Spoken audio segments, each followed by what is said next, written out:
Hello,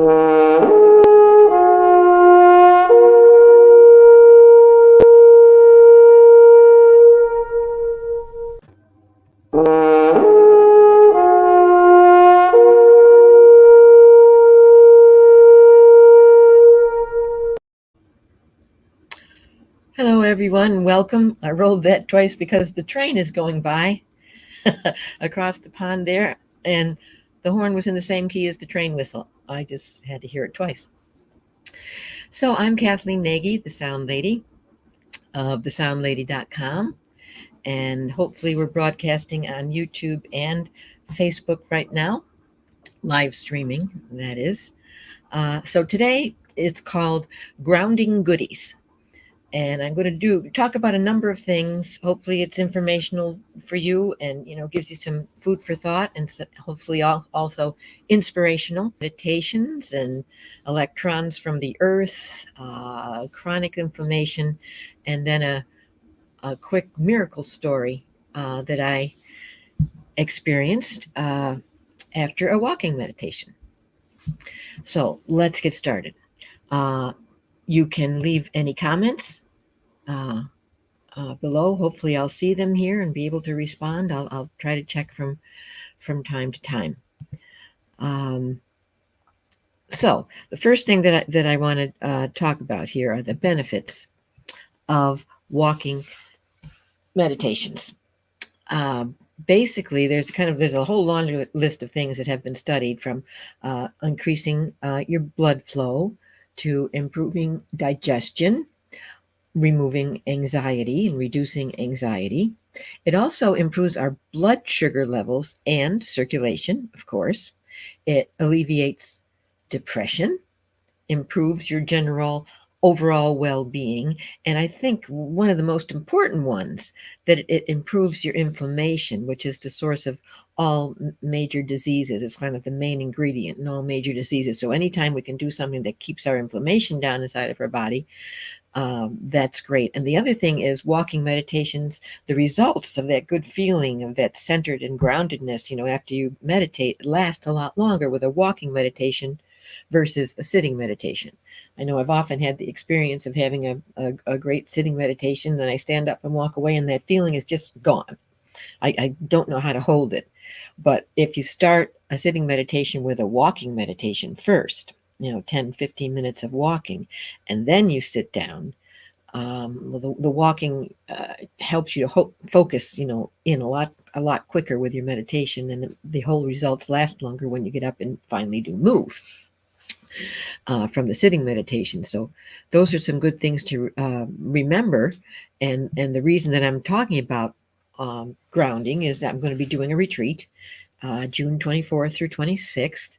I'll be giving a retreat at Lake Clear Lodge in Lake Clear, New York, in the Adirondacks, in the Healing Woods, and hoping that we'll be doing lots of grounding work, just walking, but also using a labyrinth and using the sound of our voices, humming our body's musical keynotes that ground us to the earth.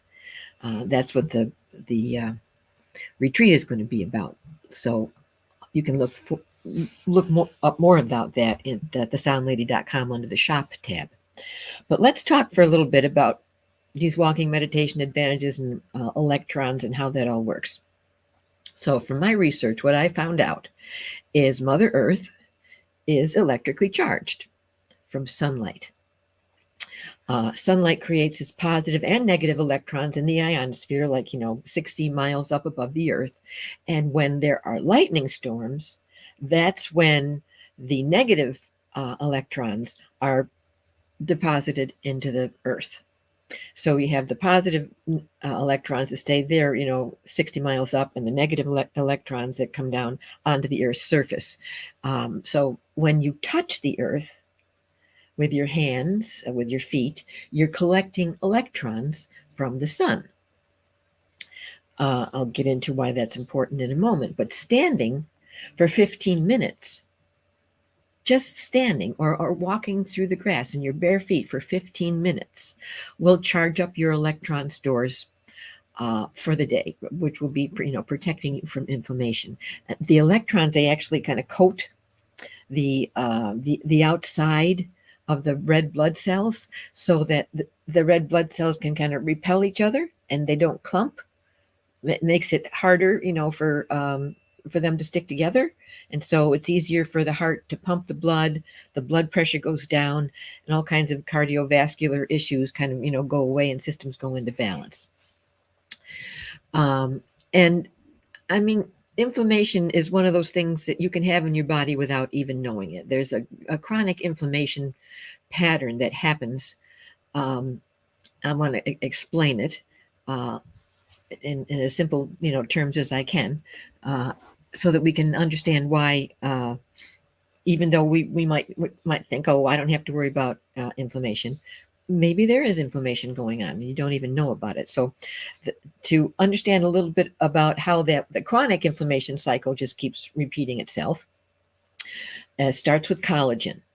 So collagen is like the main protein it's like the building block of our body's tissues, and there are like billions and billions of collagen molecules all together in a gel, in our tissues, and the gel has a wide surface area which absorbs electrons and releases them when you have injuries to the tissue. So there, it's in the mitochondria of the cells. So inflammation is actually produced by something called neutrophils, which are actually like white blood cells, and they surround the damaged cell. They release what's called reactive oxygen species into the damaged cell. And what that does is that rips electrons away from the cell and destroys the damaged cell. Take the electrons away, the cell dies. Okay? The white blood cells also release free radicals at the injury site, and they chew up any pathogens or bacterias or free radicals that are hanging out there. So during this process, some of the free radicals that are released into the surrounding tissues get released into the surrounding tissues of that cell.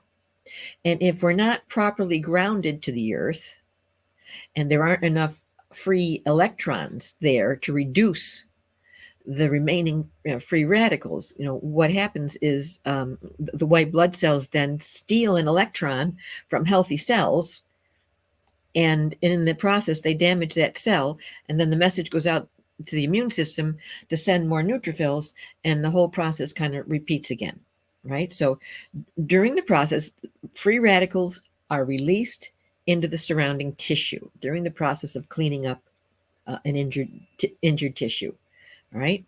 And if we're not properly grounded to the earth and there aren't enough free electrons there to reduce the remaining free radicals, then the white blood cells steal an electron from healthy cells in that surrounding tissue, and in the process damage those healthy cells, and that then the message goes out to the immune system, oops, send more neutrophils, and the whole process starts again. So that's how that chronic inflammation cycle can just keep going and going and going. And I find that walking barefoot really helps the inflammation in my body. But also, I had an experience with a slow walking meditation on a beach that led to a miracle that cured restless legs. So I want to kind of tie this in too, to illustrate how walking can sync your rhythm to the rhythm of the earth and create an atmosphere or a consciousness that can go beyond third dimensional reality that we're all struggling through and living in. And I want to just read a quick little excerpt from my book, Humming for Health, Sound Tools for Physical and Emotional Balance by Kathleen Nagy. So I talk about several miracles in the book, and this is miracle story number 1, called Restless Legs No More. And it's very short. It's like 2 pages long. So I just want to read this little excerpt for you to illustrate the power of grounding to the earth. So it was around the turn of the century when I found myself caring for my wife who had breast cancer. She was disabled and not able to work. I was caring for her and working full time, walking the dog, running the house, maintaining the yard. It was a very stressful time. One way I would relieve stress was to go to the ocean. My personal coping mechanism at the time was to go as long as I could until I felt I was about to break, and then take a weekend and go to the ocean to release all that stress so that I could go back and continue to do what needed to be done. My wife Marlo had friends who had a condo near the beach in Orleans on Cape Cod, and they had offered it to us generously for the weekend, just in time. I felt like I really needed to have myself a good cry, and I always liked to do that at the ocean. To me, the roar of the ocean was such an immense sound, and the ocean was so incredibly large that my little cries would not upset anything there. So the ocean beach was a place for me that could absorb my feelings and not be any worse for the wear. I was always conscious about having strong feelings in places that would affect other people. I didn't want, I didn't like it when other people spread and spewed, their angry venom near me. So I've always been conscious about doing that to others. So we got to the condo in Orleans there on Friday night. We had a great seafood meal and watched some TV, and I went off to bed, and I was looking forward to going to the ocean in the morning for one of my ocean meditation releases. I was disappointed when Marlo had not come to bed with me. She ended up falling asleep on the couch, which is where I found her in the morning. She was a late nighter, and I was an early morning person. So I decided to head out to the ocean, and I could, get out there and be back probably even before she got up. So I drove a short distance to the beach, parked the car, and walked out onto the sand. It was early morning, and there was no one there, no one in sight, just me. I found a place to situate myself in the soft, warm sand for a sitting meditation. My plan was to open my heart and to let out the tears. I sat there for a while, and to my surprise, no tears came. I was thinking about how upset I was that Marlo had not come to bed with me last night. Her being sick was slowly diminishing our relationship, and she herself was shrinking inch by inch from the world, but still, no tears came. I decided to stand up and to start to do a walking meditation with my bare feet in the sand. I learned this type of meditation while I was in San Francisco at the Zen Center designed by Pema Chodron, American Tibetan Buddhist. The Buddhists call it zombie meditation walk. So as I walked, I focused on my feet and how they touched the sand and how the energy of the crystals in the sand was sending energy into my feet. I felt my energy going into the sand, and I was very, very connected to the earth. After about 30 minutes of doing this, I heard a verse in my head out of the clear blue. I heard, I am the sand. I am the sun. I am the water. We are one. I was astonished and full of awe to hear this. I started repeating it over and over as I continued my walking meditation. Due to my propensity for playing with sound, I started to develop a melody around the words, and after about another 30 minutes, I felt it was time now to go back to the condo and share this experience with Marlo. So I arrived at the condo, parked the car, and started walking to the porch, and there was Marlo with a cup of coffee and a cigarette sitting on the front steps. As I approached her, she smiled as she rolled her eyes. I said, What are you laughing at? Why are you rolling your eyes? One of Marlo's many gifts was that she could see spirits and auras.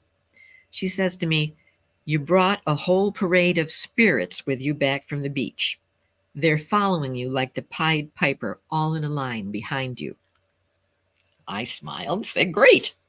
Let's go make some music together with them. I told her about the song and the verse I was given on the beach while meditating and wanted to show her musically so she could hear it too. She was game.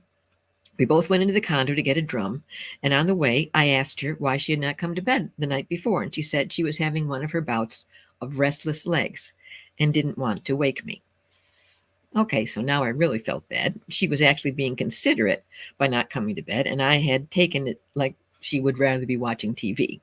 So I shook my head at myself, realizing that I had assumed something and got upset about it when it wasn't even true.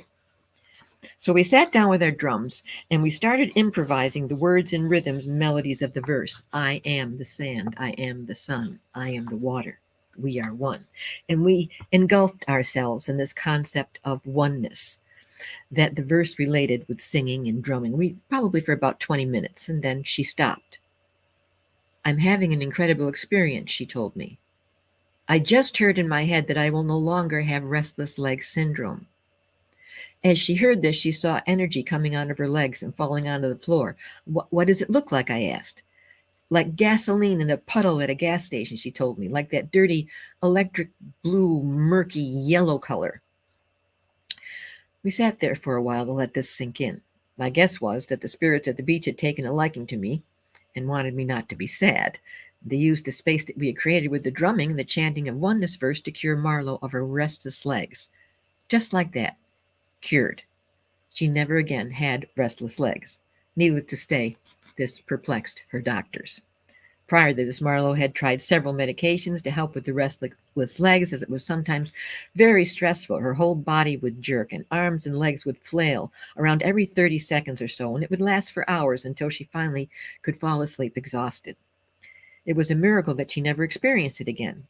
It wasn't until after I had the experience of being involved in several other miracles that I understood 3 common ingredients to create a space within which miracles were possible. And you can find out more about that in the book. But basically, the walking, all the electrons that I collected, all the connecting to the earth that I did, and the slow, methodical walking changed my rhythm to a point where I had access to the rhythm of nature all around me. And these beings came in to help. So the Adirondack retreat could be a life-changing experience if you're willing to give it a try. The other thing that let's see, that I just kind of lastly to because I like to keep these things short, 15, 20 minutes, because you don't have time, but I'm hoping it's inspirational and informative for you. You can go back and watch it more, and maybe you'll get out there and start walking with your bare feet on the earth. In the next hour, I'm going to be live streaming from Facebook. The Sound Lady Boston is my page, with an introduction to free voice analysis that I'm calling Sonic Selfies. That's going to be a fun one. If you want to get your voice recorded and have a little report, Sonic Selfie report, then check in at 1 o'clock at the on Facebook at the Sound Lady Boston. That's all for now. I hope you have a fabulous rest of the day. Sound Lady signing off.